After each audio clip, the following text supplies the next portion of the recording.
Hey guys, Peter here to tell you about the latest from Charlotte Wessels, The Obsession, out September 20th on Napalm Records. The album has 12 tracks, 50 minutes in length, and this is her third solo album. She is a Dutch singer-songwriter. Now, from a design standpoint, the album has great flow. It's a really well-designed record because it just feels simple. It sounds simple, it feels simple, easy to follow. It's not an album that creates a lot of obstacles to the listener. You just have to press play and next thing you know, the album is over. It has all of the right ebbs and flows. It mixes the songs really well. It has a lot of room for each and every single track to grow, to blossom, to develop, but still finding a way of connecting them all together under one single umbrella. So great design on this record. Now, once it comes into the sound, this is where things change. She collaborated with former Delain members on this album, and obviously that's going to have an impact to how the sound is put together and to how the sound is going to be presented. Definitely a heavier sounding album, a more metal sounding album, if you will, than its two predecessors.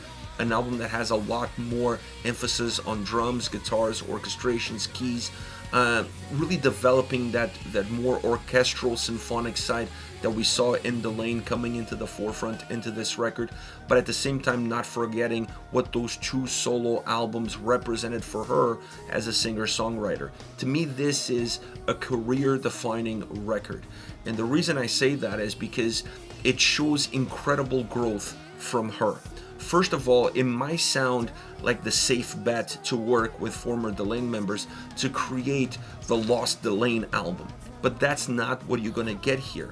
You're going to get an album that has a lot of Delain elements, obviously considering who's working on it, but the fact that those two records precede this album change how this album comes together. It's still an album that has a huge amount of soul. It's still an album that has a huge amount of character. It's still an album that has a lot of melancholy, a lot of sadness, a lot of introspective elements. But then it has the ability to grow and expand and have a much larger footprint in which it can display these stories, in which it can tell these stories.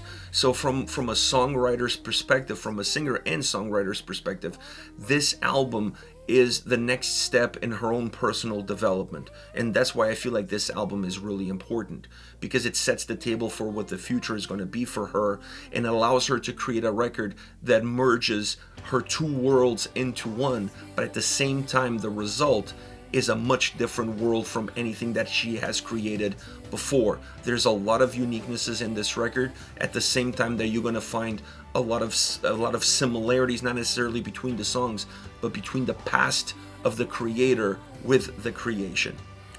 Two former Delain members that I have to mention on this review. One of them is Joey Mara and the other one is Timo Sommers. Timo Sommers on this album does a phenomenal job, not just on guitars, but everything that he touches, it really has this magic touch to it. And I found this album, for example, guitar-wise, was extremely rich. It's a very rich sounding album with a lot of different textures, a lot of different experiences, great solos, great melodies, including different techniques, bringing some progressive elements, being multifaceted in a way that enriches the songs, and it gives Charlotte the right tools for her to go in these paths that without that kind of sound behind it would be nearly impossible for her to take those gambles. And the same thing could be said for Joey Marin on drums. His drum sound feels simple at times, but there's so much technique behind it that he enriches the songs. He works in pro of the songs. He works in order to better the songs, and not necessarily to say that he's here and trying to force his own style and his own ability into what the tracks are calling for. Rather, understanding what the song needs and then merging his own take, his own technique, his own style into that so that he can serve the song. So these two guys, Timo and Joey, absolutely phenomenal work on this album. I think they play a very important role in defining sometimes the simplicity of the sound, but at the same time the complexity of the sound that this record puts forward. As far as vocals are concerned, there are two guest vocalists on the album, Simone from Epica and Alissa from Arch Enemy, and I even like the way they spread those two songs apart so that you don't have two guest vocalists on back-to-back tracks. So even that was an interesting take, an interesting idea. But you have these two guest vocalists that obviously add their own flair. They add their own DNA, if you will, to the tracks. But once again, they're really there to serve the tracks. It's not one of those cases where I just want to have somebody on the song to have a feature. I really felt like what they brought into the tracks added value to the tracks. But let's face the facts, we're all here to hear Charlotte sing, and she does a phenomenal performance on this album. She feels still as free as she's always felt. She feels as warm as she's always felt. Her voice sounds phenomenal on this record. I felt like they added other attributes that obviously we didn't see in the two previous records. This album has or gives her a bigger canvas to work with. Some of the backing vocals that they used really help the size of the songs, because volume-wise the songs were already big, but giving her those layers really helped her voice match the same size as the sound. And it's a great vocal performance from start to finish, one that felt super natural. It felt easy, it felt relaxed. It felt like almost simple, that she wasn't really trying to force something. She wasn't trying to do something that she didn't feel completely comfortable with. She felt very comfortable in her own skin when it came to the vocal performance on this record. And when you put all of these pieces together, this is my favorite album as far as her solo career is concerned. I really enjoyed the two previous records. They're very equal to one another. It's very hard to see major gaps or major differences between them, but those two baby steps is what allows her to take this giant leap when it comes to this record. And I know working with former Delain members obviously is going to bring that Delain experience to the album, but this album is much different from anything she did with Delain, because how she got here is what makes this record unique, not necessarily who she's here with. So interesting approach, interesting take. I really love what they did with this album. My favorite of her solo records by a long shot. Now, as far as favorite songs are concerned, I want to start off with Soulstice. The piano on this track is absolutely haunting, and Charlotte's vocal performance adds to that experience as well. Having backing vocals on this track, and as they are on a lot of the tracks, really help with the size. It really helps with the volume. It allows her voice on one hand to still feel very light, to feel very thin, but then you have those backing vocals behind it that give it some texture, that give it some soulfulness, if you will. The verses are very melancholic on this track, very emotional, if you will, and then the chorus is heavier, bigger, has a greater reach. And keeping the piano alive throughout the song, not just as the intro, allows some of the aroma, some of that atmosphere of the track, some of that hauntingness of the track to stay well connected throughout the entire experience. It's a really great song from that standpoint. Feels very simple from a structural point of view, but it offers a lot at the exact same time.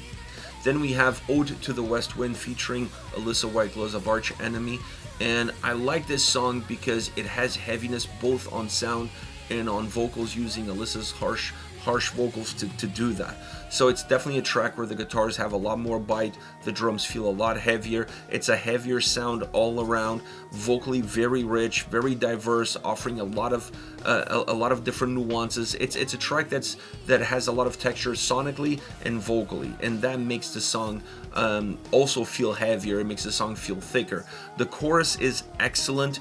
That's where you feel the biggest brunt of the track. The track really builds into that chorus, and it's a great chorus, super hooky, very very catchy to the ear. It has great resonance in the way it comes about, and it's, like I said, one of the heavier songs on the record, both musically and vocally, still with pockets, and that to me is really important. Still a song that gives you enough pockets of melody and melancholy to reset the song and not feel like it's just going to be a heavier track consistently from beginning to end. It is a heavy track, but it's a heavy track with a lot of ebbs and flows. Last but not least, Vigor and Valor, a more proggier song. This track has a lot of prog elements, even though they're not necessarily in the face of the listener constantly. But when you look at the drum style, when you look at the guitar approach, when you look at the vocal performance, there's a lot of prog elements, the construction, the structure of the song.